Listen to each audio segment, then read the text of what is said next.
પણ આપણે કર્યા નહીં, એમાં તો હલવાના જ બધા. આ લગ્ન બીજા કરવાના છે. આ ગુરુ માથે હોય ને તો ખબર પડે. એ લગ્ન જો થઈ જાય બાપુ મેળ પડી જાય એવું છે. બાકી તો મોટા હતા મહીપતિ, મેં કીધું એમ હારા હારા વૈયા ગયા. આ ઘોંશ આપણે ઊભી કરી છે ને કે આ ઘોંશ હતી જ નહીં. આપણું ઘરમાં હોય 100% હાલે જ્યાં સુધી લગ્ન ન કરો ત્યાં સુધી. બૈરું આવે ને એટલે એ પાર્ટનર આવ્યો 50% જ હાલે. એ 50% પાર્ટનરનું હાલવા દેવું પડે. અને બૈરું આવ્યા પછી હોય 100% હાંકવાની જો તૈયારી હોય ને તો એક્સિડન્ટ થવાનો. હા, એ પછી 100% નો હાલે, એ ખોટી વાત. પછી એક્સિડન્ટ થાય હોય હોજો હાંકવો તો. એકાદો દીકરો થાય ને પછી 33% જ હાલે. 2 દીકરા થાય 25% જ હાલે. ટકા ઘટાડો એટલે મગજમારી જ ન રહે. આ તો ઠેઠ સુધી 3 પેટીઓ હોય તો ચાવીઓના જોડા આ ભરાવીને રખડતા હોય એટલે એક્સિડન્ટ જ થાય. એ પછી દાણા જોવરાય ન પતે. સમય આ છે ને તમને મને ઈશ્વરે જે આપ્યું છે ને એના આપણે ચોકીદાર છીએ, માલિક નથી. કોઈ માલિકના વેમમાં ન રહેતો. જેમ આપણે ચોકી કરતા હોય ને, આપણી ઉંમર થાય ને રિટાયર્ડ થાય ને પછી બીજો ચોકીદાર આવે ને, એમાં આપણે બાપુ છે ને સમય થાય ને પછી છોકરાને હોપી દેવાય. પછી છોકરાનો સમય થાય એના છોકરાને હોપી દેવાય. આ ચોકીદાર છે, માલિક નથી. આ માલિક બનવા ગયા અહીંયા મગજમારી થઈ, ધરીને ખાધું ને મરી ગયા.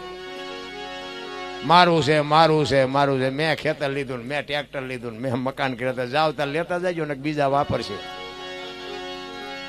અરે મોજ કરો મોજ. મને તો એમ થાય ભલામણા શું આમ તમે જોવો તો ખરા કોઈ થીગડા વાળું લુગડું પહેર્યું મને દેખાડો તો. પહેર્યું કોઈ? આપણા ગઢા થીગડા વાળા થીગડા ઉપર થીગડા ઠપકારીને મરી ગયા. તો અત્યારે ફાટલા પહેરવાનું ચાલુ થયું. બોલો ઓલા જીન્સમાં માથા વ્યા જાય એવડા પહેરે. બોલે આપણને એમ કરે તારી ભલી આવા તમે પહેરતા જ ખબર જ નહોતી કે આવું ટાણું આવશે ને હાશ રાખ્યું તો એમ પહેરતા તારે નથી. ઊંધું નથી આલ્યું. ગાયો રોડમાં જ રખડે, કૂતરા બંગલામાં છે. ચોખ્ખું ઘી બજારમાં નથી ખપતું. દારૂના 2 લીટરના પીપળા બાવળિયામાં ખપી જાય. બોલો ઊંધું થઈ ગયું બધું. ભેંસ ઊભી ઊભી ખાતી હતી, માણા બેઠા બેઠા ખાતા હતા. અત્યારે ભેંસ બેઠી બેઠી ખાય, માણા ઉભા ઉભા ખાય. આ વાહન બનાવ્યા ને વાહન માણાએ માણાને ફરવા હાટું બનાવ્યા હતા. ભેંસું મેટાડોરમાં જાય છે, માણા હવે 5 વાગે લાંબા સડા પહેરી પહેરી હાલ હાલ હાલ હાલ હાલ હાલ. એટલે આપણે ક્યાં જવું છે? આ વાહન તો તમારા હાટું બનાવ્યા. તમે જોવો તો ચકડું ઊંધું કરી નાખ્યું. હાવ સંસ્કૃતિ ખતમ કરી નાખી. બોલો મા બાપ કોઈને ગમતા નથી, સારું ખાવું નથી ગમતું. અરે શું વ્યસનમાં બાપુ દુનિયા ભેળાઈ ગઈ છે. એમાંય બાપુ જે દારૂનું દૂષણ છે ને, હું તો હાથ જોડું અને હાથ જોડીને કહું છું, હું તમને બંધ કરાવવા નથી કોઈ પીતા હોય તો. બાપુ મેં એવા કુટુંબ બરબાદ થતા જોયા છે ને, વિનાશ થઈ ગયો વિનાશ. પૈસા ને બરબાદી હું કામ ને કરવી પડે. તમે કદાચ બંધ કરી દો મારી ત્યાં તેમ પૈસા મોકલાવાના નથી. શરીર તમારું સારું રહેશે કે મારી ત્યાં તેમ વાડીએ નાકા વાળવા આવવાનું નથી. હું તો સારું લાગે તો વિચારજો, ન સારું લાગે તો મને કઈ ફેર નથી પડતો. પણ હું તો બાપુ એવા જે બરબાદ થઈ ગયા છે ને બાપુ ઉપર વિયાઈ ગયા ને, જે પછી બાયું છોકરાઓ નાના નાના છોકરાઓની બાયું અત્યારે બાપુ એ જે જિંદગી જીવે છે ને, એ આપણે જોઈએ તો આપણો આત્મો કકળે છે. અરે ભલા માણસ શું કામ આ પથારી ફેરવી? પૈસા દઈને સમજાય તો ન સમજાય તો ઘણા ને એમ થાય કે આ એના બાપના જ્યાં પૈસા છે ત્યાં સલાહ દેતો હોય. એટલે આપણા પૈસા નથી તમ તારે. આપણે કોઈ એવી સલાહ, મારી એવી કોઈ ઓકાત નથી કે હું કોઈને સલાહ દઉં. હું તો આત્માને પૂછજો કંઈક સારું લાગે તો તમને વિચારજો, બાકી કોઈ આપણે ધરાહાર કોઈ છે નહીં. એટલે જ મહાપુરુષો કહે છે જેટલા જ્યાં જ્યાં ભજન છે ને બાપુ અહીંયા વાતું પડી છે ને વાતુમાં પાંથીએ તેલ નાખ્યું છે આપણને, પણ આપણને ઉતરતું નથી. એટલે જ કહે છે આહાલી ભરવાને પાણી પાણી બોલાવે છે દે ગુરુ જ્ઞાની, બોલાવે છે દે ગુરુ જ્ઞાની.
વાતો બતાવી સાની સાની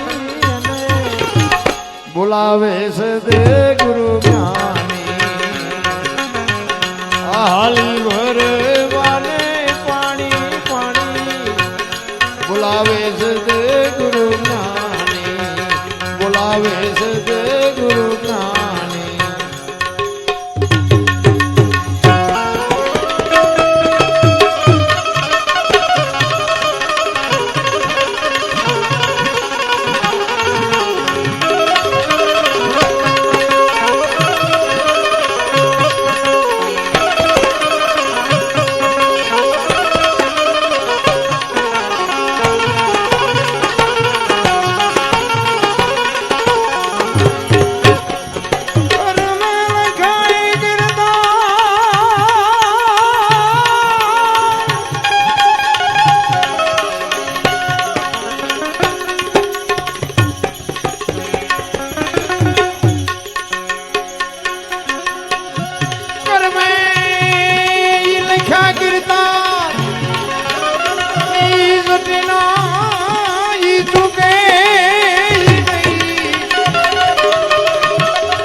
તમે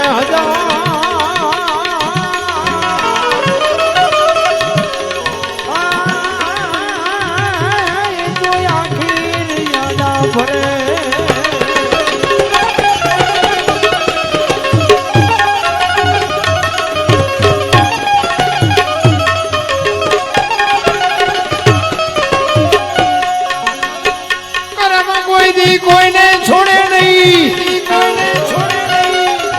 ભલે હોય ભગવાન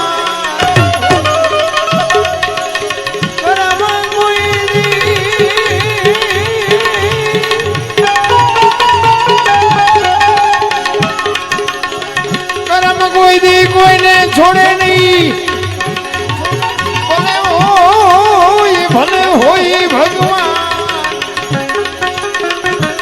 રાસનાઈ બીબડે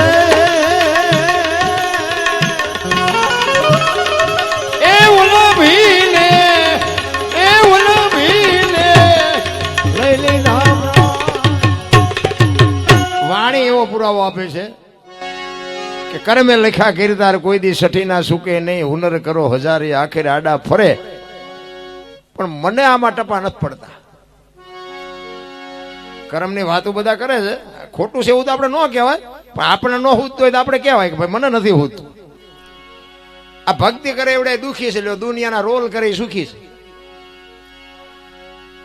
આપણે જોઈ જ છીએ તો કર્મની ગતિ શું હોઈ શકે મિથિલા નરેશની દીકરી બાપુ માં ભગવતી સીતા બાપના ઘરે હતા ત્યાં સુધી બાપુ એક દી બાપુ દુઃખનો નહોતો ઉગ્યો અને અયોધ્યાના મહારાણી બન્યા પછી આ દુનિયામાંથી ગયા ત્યાં સુધી એક દી સુખનો ન ઉગ્યો દીકરીનું શું કર્મ છે વિચાર કરજો અયોધ્યાના મહારાણી આખી જિંદગીમાં હારો દી ન ઉગ્યો રામચંદ્ર પરમાત્માને બાપુ 14 વર્ષ વનમાં જવું પડ્યું એનું કર્મ શું છે દ્રૌપદીના ચીર લૂંટાતા અહીંયા કોણ નતું કાળના જડબા ઝાલીને ઉભા રાખે એવા પાંડવો હતા બધાને ખબર છે એ દીકરીનો ગુનો શું હતો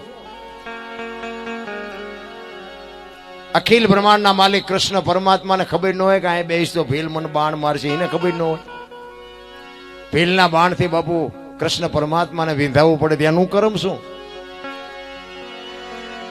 આપણે વાતો બધા કરી છે કરમ આમ કરો પણ આવડા એમને ચા આવા ભૂંડા કર્યા હતા આ બધા હલવાના થઈ થાવીને થાશે આવો ત્રિકાળ જ્ઞાની મહાપુરુષ ગંગાનો પુત્ર ભીષ્મ છેલ્લે બાણની પથારીમાં હોવું પડ્યું યમના દૂત બાપુ એનો જીવ લેવા આવ્યા ને તેથી ભીષ્મ એમ કે છે કે અત્યારે વિયોજા 6 મહિના પછી આવજે પોતાના મૃત્યુને રોકી શકે એવો સમર્થ ને સિદ્ધ પુરુષ એને છેલ્લે બાણની પથારીમાં હોવું પડ્યું જોવો તો ખરા શું કરમ ગંગા જેવી જેની જનેતા વિચાર કરજો હું તો આ બેનું છે ને ખાસ કહું આજે ગોપીચંદ ને ભરતરી જેવા દીકરા થાય ન થાય એ વાત ખોટી છે પણ એવી જનેતા જોઈ રહ્યા ધરાવીને ધાનનો નીપજે કોડવીને માડુનો હોય જેહળ જકરા નીપજે જેની જનેતા હોસલ હોય હારી મા વગર બાપુ હારા દીકરા કોઈ દી ન થાય